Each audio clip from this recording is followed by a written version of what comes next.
Hi my dear whole world peoples in the world. Good morning. உலக மக்களே, அன்பானவர்களே, பிரியமானவர்களே, வாங்க சினிமா செய்தி உள்ள போவோம். சென்னை 20/8/2025 தினத்தந்தி சினிமா செய்திகள். ஓகேவா?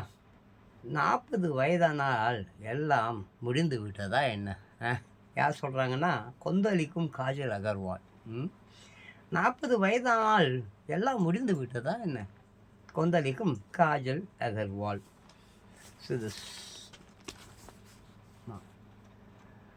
ஓகேங்களா? வாங்க என்ன சொல்கிறார்கள் என்று பார்ப்போம். தென்னிந்திய சினிமாவின் முன்னணி நடிகையாக ஜொலித்த காஜல் அகர்வால் திருமணத்துக்கு பிறகு அவ்வப்போது மட்டுமே சினிமாவில் தலை காட்டி வருகிறார்.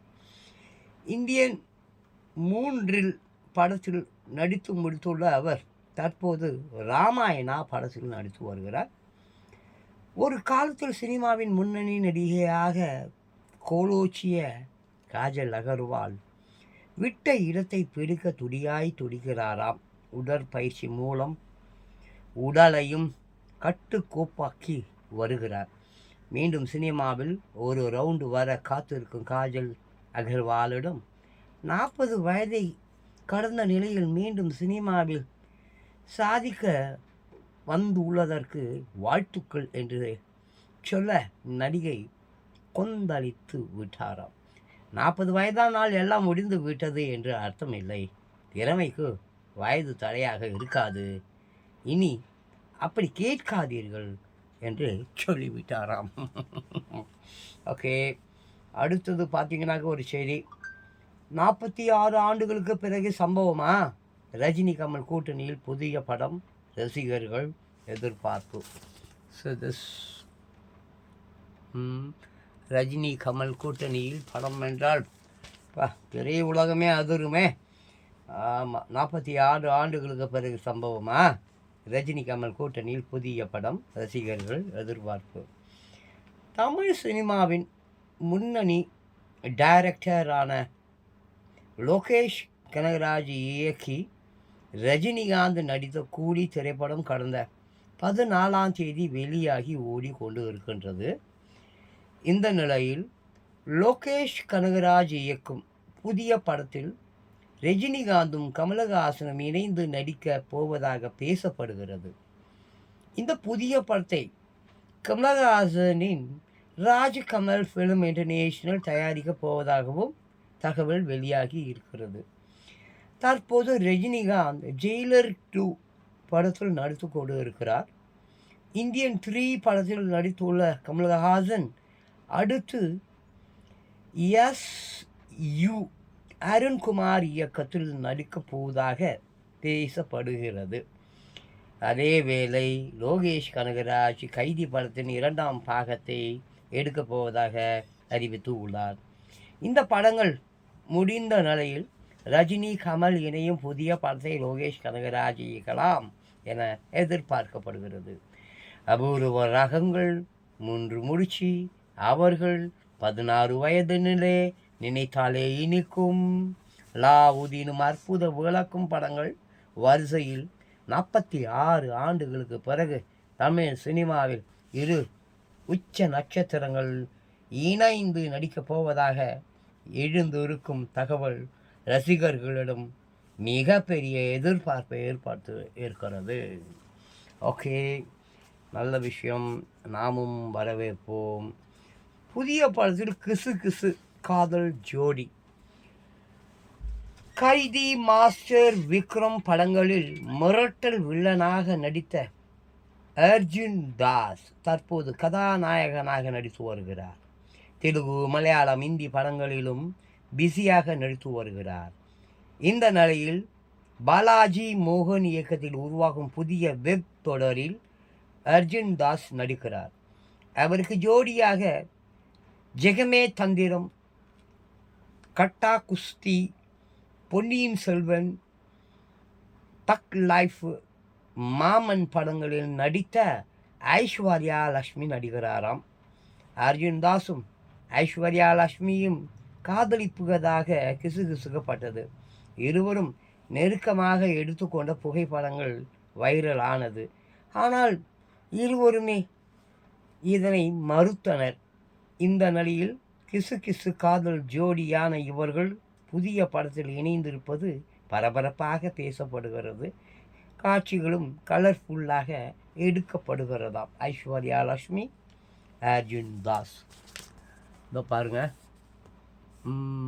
வேர் இட் இஸ்ங்க, இங்கே தான். Okay, சிதஸ் fine. ஓகே, கீழே ஒரு செய்தி ஒன்று இருக்குது, ஹாலிவுட் செய்தின்னு நினைக்கிறேன். என்னன்னு பார்த்துடுவோமா? அதிர்ச்சி தரும் மல்யுத்த வீரரின் தோற்றம். யார் பார்த்தீங்கன்னாக்க, மனைவி ஸ்டெவி மெக்மேலுடன் ட்ரிபிள் ஹெச், அந்த மல்யுத்த வீரர் சிதஸ்கோடும். ஆமாம், அவங்க மனைவியோடு இருக்கிறார். அவங்க மனைவி பெயர் பார்த்தீங்கன்னா, இவர் யார் தெரியுது அவங்களுக்கு? மனைவி ஸ்டெஃபனி மேக்மேனுடன் ட்ரிபிள் ஹெச். என்னன்னு பார்த்துடுவோம். அதிர்ச்சி தரும் மல்யுத்த வீரரின் தோற்றம். 90 கிட்ஸ்களின் விருப்பத்துக்குரிய நிகழ்ச்சியாக இருந்தது WWWF எனப்படும் மல்யுத்த விளையாட்டு தான். இதில் ட்ரிபிள் ஹெச்சின் என்ற பெயரில் களமிறங்கும் பால் மைக்கேல் லெவிஸ்கிங்க்கு உலகம் முழுவதும் ரசிகர்கள் உண்டு. மல்யுத்த வீரரான அவர் பிளேட், இன்சைட் அவுட் போன்ற பல ஹாலிவுட் படங்களிலும் நடித்து அசத்தியுள்ளார். இவரது மனைவி ஸ்டெஃபனி மெக்மேனும் மல்யுத்த வீராங்கனை ஆவார். ட்ரிபிள் ஹெச் தனது மனைவி குழந்தைகளுடன் கிரீஸ் நாட்டில் சுற்றுப்பயணம் மேற்கொண்டு உள்ளார். அதன் புகைப்படங்கள் தற்போது வெளியாகி ரசிகர்களுக்கு பெரும் அதிர்ச்சியை கொடுத்து இருக்கிறது.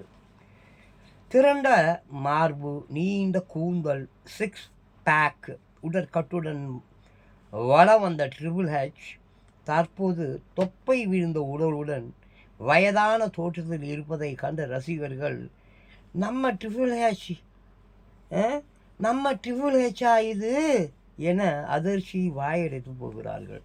56 வயதான ட்ரிபிள் ஹெச்சின் கடந்த 2022 ஆண்டுடன் அனைத்து வகையிலான மல்யுத்த போட்டிகளில் இருந்து ஓய்வு பெற்றது குறிப்பிடத்தக்கது. ஓகே, சிதஸ்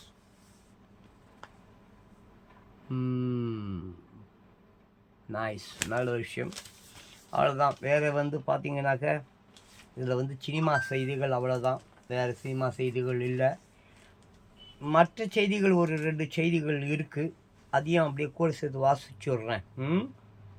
திருவள்ளூர் ஆகஸ்ட் 20, கஞ்சா விற்பதில் தகராறு. வாலிபர் மீது நாட்டு வெடிகுண்டு வீசி கொல்ல முயற்சி. காரில் தப்பிய கும்பலுக்கு வலை வீச்சு. திருவள்ளூர் ஆகஸ்ட் 20. திருவள்ளூர் அருகே கஞ்சா விற்பது தொடர்பான தகராறில் நாட்டு வெடிகுண்டு வீசி வாலிபரை கொலை செய்ய முயற்சி நடந்து உள்ளது. நாட்டு வெடிகுண்டு வீச்சு. திருவள்ளுவர் அடுத்த சிற்றம்பாக்கம் கிராமம் அம்பேத்கர் நகர் பகுதியை சேர்ந்தவர் சேது என்கிற சேதுபதி, வயது 25, கூலி தொழிலாளி. இவருக்கு இன்னும் திருமணம் ஆகவில்லை. இந்த நிலையில் நேற்று மாலை சேதுபதி தன் வீட்டின் வெளியே நின்று கொண்டிருந்தார். அப்போது காரில் வந்த 4 பேர் கொண்ட கும்பல் சேதுபதியை அழைத்தனர். அப்போது அவர் கார் அருகே சென்றபோது காரில் இருந்த 4 பேர் கொண்ட கும்பல் திடீரென அவர் மீது நாட்டு வெடிகுண்டை வீசினார்கள். இதில் அவரது வலது கையில் நாட்டு வெடிகுண்டு பட்டு பலத்த சத்தத்துடன் வெடித்து சிதறியது. இதில் அவரது வலது கை முழுவதுமாக சிதைந்தது. இரத்த வெள்ளத்தில் துடித்தார். வெடி சத்தத்தை கேட்ட அக்கம் பக்கத்தினர்கள் ஓடி வந்தனர். அதற்குள் வெடிகுண்டு வீசியவர்கள் காரில் ஏறி தப்பி ஓடிவிட்டனர். பலத்த காயம் அடைந்த சேதுபதியை அங்கு இருந்தவர்கள் மீட்டு சிகிச்சைக்காக திருவள்ளூர் அரசு மருத்துவக் கல்லூரி மருத்துவமனைக்கு அனுப்பி வைத்தனர். அங்கு அவர் சிகிச்சை பெற்று வருகிறார். இது குறித்து கடம்பத்தூர் போலீசார் வழக்கு பதிவு செய்து வாலிபர் மீது நாட்டு வெடிகுண்டு வீசிவிட்டு காரில் தப்பிய 4 பேர் கொண்ட கும்பலை தனிப்படை அமைத்து தேடி வருகின்றனர். கஞ்சா விற்பனை செய்வதில் தகராறு. மேலும் இது பற்றி போலீசார் நடத்திய முதல் கட்ட விசாரணையில் சேதுபதி தரப்பினருக்கும் பேரம்பாக்கம் அருகே உள்ள இருளஞ்சேரியை சேர்ந்த முகேஷ், நரசிங்கபுரம் கலாம்பாக்கம் பகுதியைச் சேர்ந்த பிரிவினருக்கும் இடையே கஞ்சா விற்பனை செய்வது சம்பந்தமாக கடந்த 3 மாதங்களுக்கு முன்பு தகராறு ஏற்பட்டது. இதில் சேதுபதி தரப்பை சேர்ந்தவர்கள் முகேஷ் தரப்பினரை கத்தியால் வெட்டியதாக கூறப்படுகிறது. இந்த நிலையில் முகேஷ் தரப்பினர் பழி தீர்க்கும் விதமாக நேற்று தனியாக சிக்கிய சேதுபதி மீது நாட்டு வெடி குண்டு வீசி கொல்ல முயற்சித்தது தெரிய வந்து உள்ளது. அடுத்து கீழே ஒரு செய்தி இருக்குது, அதையும் பார்த்துடலாம். இது பார்த்தீங்களா, அந்த சேதுபதி என்பது இதுதான். Okay, this ganja. ஓகே, அப்புறம் இதை பார்த்துடுவோம். இது என்னது? பீகாரில் வாகன யாத்திரை, போலீஸ்காரர் மீது மோதிய ராகுல் காந்தியின் ஜீப். பாட்னா, ஆகஸ்ட் 20. நாடாளுமன்ற எதிர்கட்சி தலைவரும் காங்கிரஸின் மூத்த தலைவருமான ராகுல் காந்தி பீகார் தீவிர வாக்காளர் பட்டியல் திருத்தத்தை கைவிடக் கோரி வாக்காளர் அதிகார யாத்திரை என்ற பெயரில் வாகன யாத்திரை நடத்தி வருகிறார். இதில் காங்கிரஸ் எம்பிக்கள் மற்றும் இந்தியா கூட்டணி பிரபலங்களும் பங்கேற்று வருகிறார்கள். வருகிற 1ஆம் தேதி வரை இந்த யாத்திரை நடக்க இருக்கிறது. பீகாரின் நெவாடா பகுதியில் நேற்று இந்த யாத்திரை நடந்தது. அப்போது ராகுல் காந்தி மற்றும் பிற தலைவர்கள் ஒரு ஜீப்பில் பயணம் செய்து கொண்டிருந்தனர். திரளான மக்கள் கூட்டத்தின் மத்தியில் மெதுவாக ஊர்ந்து சென்ற அந்த ஜீப் எதிர்பாராத விதமாக பாதுகாப்பு பணியில் இருந்த ஒரு போலீஸ்காரர் மீது மோதிவிட்டது. இதில் அவர் லேசான காயம் அடைந்தார். இதையடுத்து ராகுல் காந்தி அந்த போலீஸ்காரரை நலம் விசாரித்ததுடன் அவருக்கு தண்ணீர் வழங்கினார். பின்னர் தனது வாகனத்தில் போலீஸ்காரரை அமர வைத்து யாத்திரையை தொடர்ந்தார். இருப்பினும் ஜனதா கட்சியினர் இது குறித்து ராகுல் காந்தியை கடுமையாக விமர்சித்தனர். திருப்பி சென்னை செய்தி ஒன்று இருக்குது. தமிழகத்தில் அடுத்த 6 நாட்கள் மிதமான மழைக்கு வாய்ப்பு. வானிலை ஆய்வு மையம் தகவல். சென்னை வானிலை ஆய்வு மையம் வெளியிட்டுள்ள செய்திக்குறிப்பில் கூறியிருப்பதாவது: மத்திய மேற்கு மற்றும் அதனை ஒட்டிய வடமேற்கு வங்காள கடல் பகுதியில் நிலவிய காற்றழுத்த தாழ்வு பகுதி வடமேற்கு திசையில் நகர்ந்து காற்றழுத்த தாழ்வு மண்டலமாக வலுப்பெற்றது. இது வடமேற்கு மற்றும் அதனை ஒட்டிய மத்திய மேற்கு வங்கக்கடல் பகுதிகளில், வடக்கு ஆந்திரா, தெற்கு ஒடிசா கடற்கரை பகுதிகளில் நேற்று 19ஆம் தேதி அதிகாலை கரையை கடந்தது. இதற்கிடையே தென்னிந்திய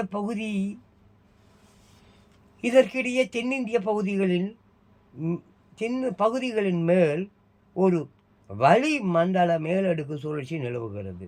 இதேபோல தெற்கு குஜராத், வடக்கு கேரளா பகுதிகளுக்கு அப்பால் வடகிழக்கு தென்கிழக்கு அரபிக்கடல் பகுதிகளில் ஒரு காற்றழுத்த தாழ்வு நிலை நிலவுகிறது. இதன் காரணமாக இன்று 20ஆம் தேதி முதல் வரும் 25ஆம் தேதி வரையில் 6 நாட்களுக்கு தமிழகத்தில் ஓரிரு இடங்களில், புதுச்சேரி மற்றும் காரைக்கால் பகுதிகளில் இடி மின்னலுடன் கூடிய லேசானது முதல் மிதமான மழை பெய்யும். ஓரிரு இடங்களில் பலத்த தரை காற்று வீசக்கூடும். இவ்வாறு செய்தி குறிப்பில் கூறப்பட்டுள்ளது. Okay my dear Bollywood peoples, cinema செய்தி மற்றும் ஒரு 2-3 செய்திகள் அதில் கலந்துருக்கிறது. தேங்க்யூ. அடுத்த வீடியோவில் பார்க்கலாம்.